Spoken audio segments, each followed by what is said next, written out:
Faith is very important. Food is very important.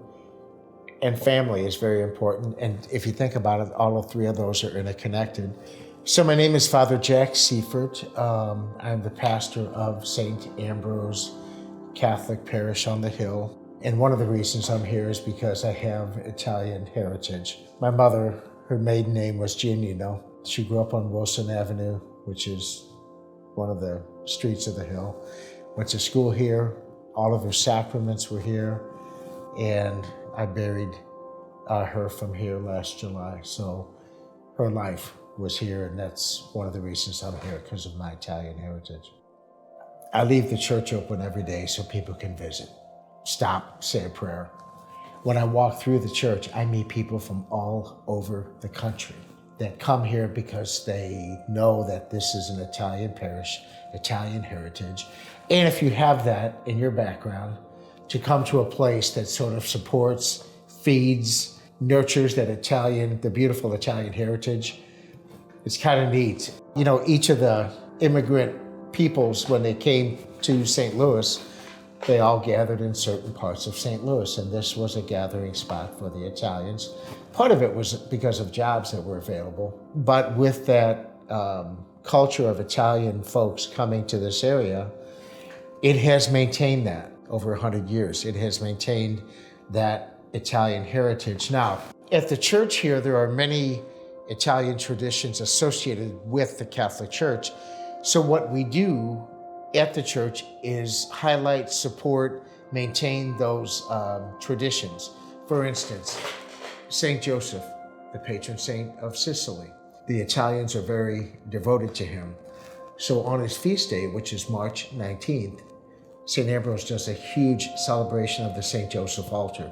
Now, the history of that is really cool on the island of Sicily, but how you maintain the culture, again, in an ever-changing environment, you maintain and support and highlight those traditions, explain them, and then hand that on to people so that they can incorporate that into their lives, whether they're Italian or not.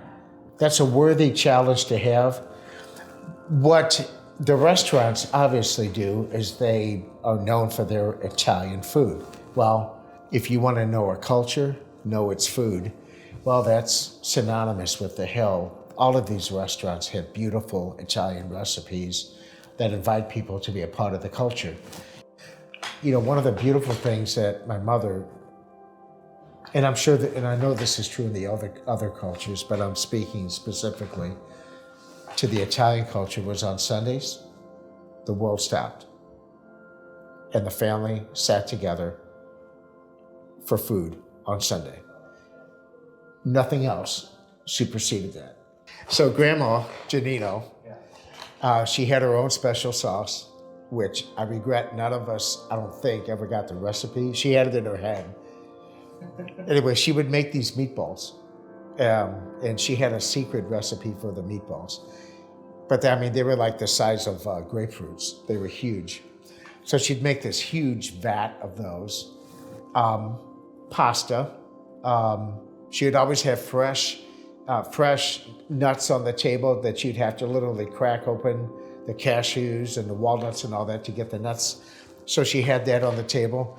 And then cannolis, the dessert, she would make those herself. And that's, you'd walk into her home and the smell of fresh food, fresh tomato sauce, all of that, it was so comforting. You know, growing up in that environment, I mean, I have, and it's not just me, it's my cousins, it's my siblings.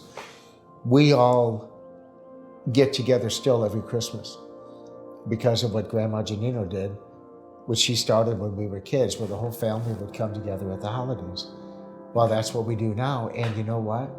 My brother loves the Hill when he comes back into St. Louis for those celebrations, which are usually at his home that he has here in St. Louis.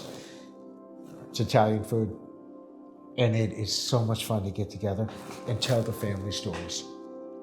So that's all we do. We tell stories, we eat, sit around the table, share our lives with each other.